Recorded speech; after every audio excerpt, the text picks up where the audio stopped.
नीलाद्रिकन्दरानन्दे मन्दरालय वन्दितं वन्दे वन्दारु मन्दारम् इंदिरा मंदिरंगमः। जय जय जगन्नाथ, जय जय जगन्नाथ, जय जय जगन्नाथ। महाप्रभुंकर अपूर्व कृपा, अपूर्व आशीर्वाद, तांकर कृपा और आशीर्वाद अवर्णनीय। तांको वर्णना करवा आम भाया गोटे क्षुद्र जीवर पक्षरे केबे भी संभव नुह। यतो वाचा निवर्तन्ते अप्राप्य मनसा सह, जहाको आमे मन बाणी काय मन वाक्य कौन द्वारा आम आबद्ध करिपारिबा नाही, सेमितिया तत्व होचंती महाप्रभु। आ जगन्नाथंकर अनुभूति, असरंती अनुभूति कौन बा कहबी, मु रोमावली पुलकित हो जीव कहले आउ भाविला बेलको मध्य से रोमावली पुलकित हो जाए।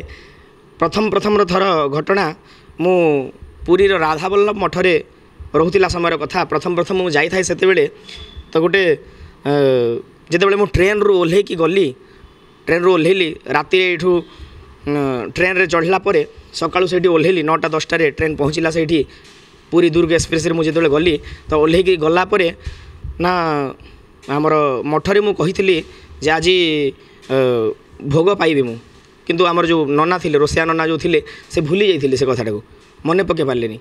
तो गला बेलको मो पाए अन्न न थाई, सेठी सरी जाइथिला अन्न, मो पाए रखि नथिले। मु गला बेलको गाधुआ पाधुआ हेकि मु जेतेबेले आसिली तळकु देखिली आउ अन्न नाही।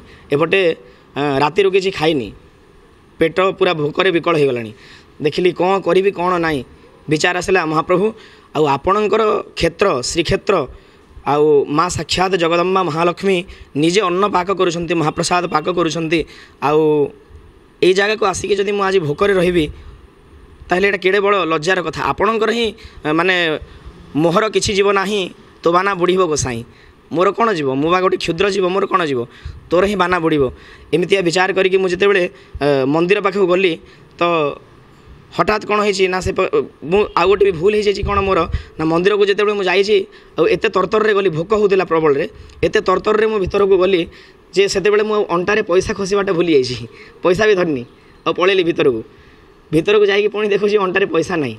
सेही समय हठात कौन होइछि ना, सेही आनंद बजार पाखरु जणे नना जड़े बाहर की आसिले, जड़े सेवायत जड़े बाहर की आसिले आ गोटे कुड़ुआरे गोटे हांडीर जो अधखंडा हांडी गोटे फटा कुड़ुआरे से महाप्रसाद आनिक देते, कहले जाचिकी देले मते, कहले पुओ एई ने तू खाइदे, जना पड़ुछि तू आज किछि खाइनु बोली, एई ने खाइदे। आउ एतिकी कहला मात्र के मोर सेही समय गोटे अनुभूति आखिर पानी बहि आसिला। सेते बेले मु कहली महाप्रभु एते कृपा आपणकर आउ अवर्णनीयता। तो एमिति अनेक प्रकार अनुभूति जीवन में रही, जहाँकि सबू तो कहवा संभवपर नुहे, किंतु एतिकी कथा सर्वं रहस्य पुरुषोत्तमस्य देवो न जानाति कुतः मनुष्य। जहाँकर रहस्य को देवता मध्य जानी पारंती नाही, आमे बा क्यों क्षुद्र जीव, आमे बा कौन जानिबा। तेणुकरी महाप्रभुंकर अशेष कृपा, अशेष करुणा, तांकर करुणा अवर्णनीय।